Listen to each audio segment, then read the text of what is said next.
let's look at buttonhole stitch. So buttonhole is basically filling with blanket stitch.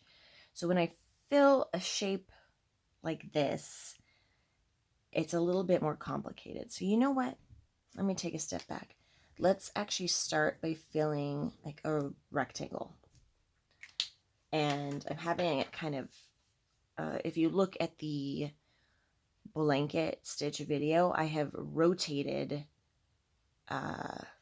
90 degrees. So I think, let's see. Let's see if I can wrap my brain around this. So like this is my guideline. I'm going up this way. Okay. So if we were doing a blanket stitch, you know, I go over a stitch length and up a stitch length. So I would go down here, right? And then catch at this point. But since I'm filling, I want these stitches really, really tight together. So I'm going to come down basically here and then go up right next to where I came out to catch. All right. Just like that. And then I do it again. So it's the same motion. I'm just compressing it so that it fills a shape.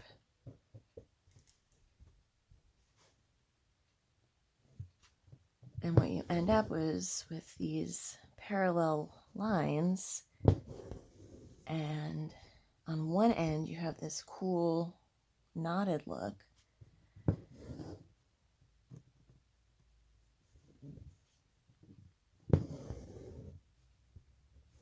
See how that's coming together? So this would just be a basic buttonhole stitch. If you look at your, if you have a shirt with buttons, if you look at the holes, you will see a stitch that looks like this. All right. So that's how you would continue to finish a row of it. You just go down to kind of anchor it. All right. Now, you'll notice in the directions, I have like a weird way that I start sometimes. I don't know if you can see, there's this weird like hole, right?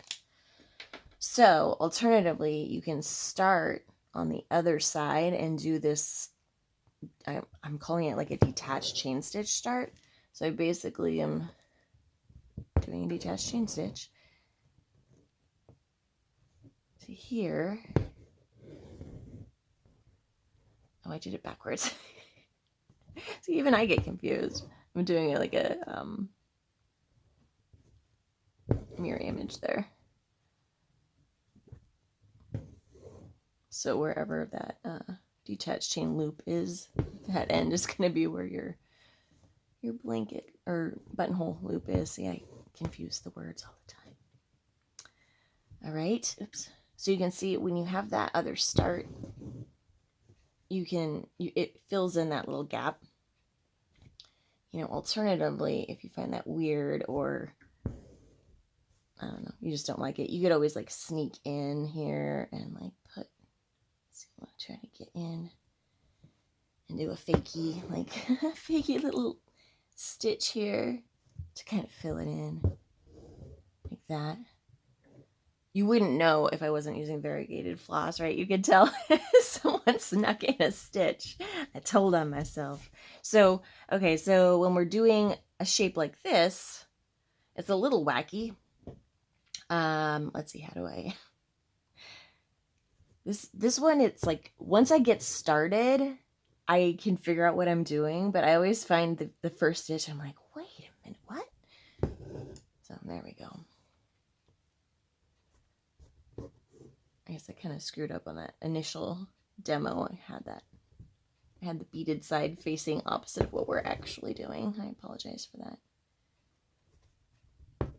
So we're just gonna continue like this to fill the shape. Like I did here, I kind of, if you increase the distance on this left side, you can like change the angle. So like making these closer together and see these are getting like further apart, you can kind of change the angle. So by the end, we have this like sharper angle, right? You can see the difference between there and there. And then finish it off with that stitch at the top. So here on this side, you can see if you fill a shape with 2 halves. I'll do the other side. And on this side, on this shape, you can see I did the chain stitch start, or detached chain stitch start. I did it here as well. Here you can see that big hole, so I obviously did not. So here I'll start with the detached chain start, and then head back.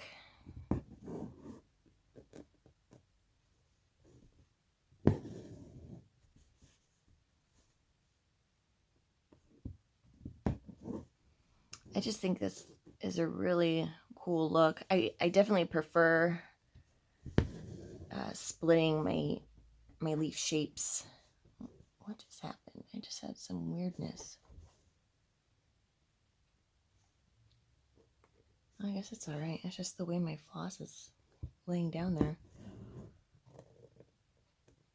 I like this look better than this one, personally. I just think it looks really pretty how you get the kind of knotted edge, and then you have these little holes that form. I just think it's a really unique look. There's really not another stitch you can get this look from. Like I said, it's a little bit hard for me still to kind of get started and figure out what am I doing, but kind of once you get into practice of it,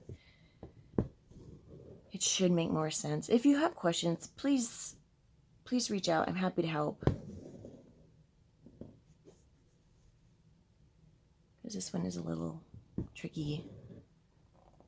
And I sure hope I'm explaining it well. I do apologize for this mirror issue, but you know, either way you go, it's going to be the same stitch. And when you are filling a shape as halves, you need to know how to do it on both sides. So I think that's probably all we need to do. So I'm just going to tuck this end here like that.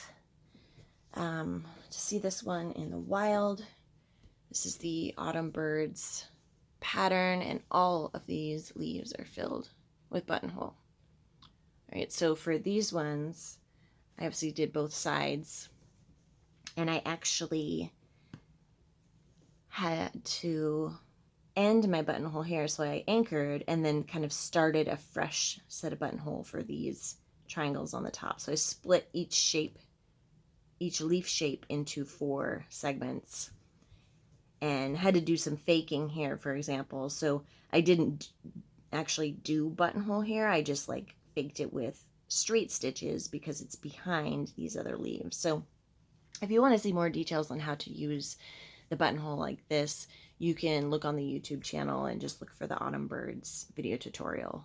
So yeah, have fun with that. Don't get discouraged. You can do it.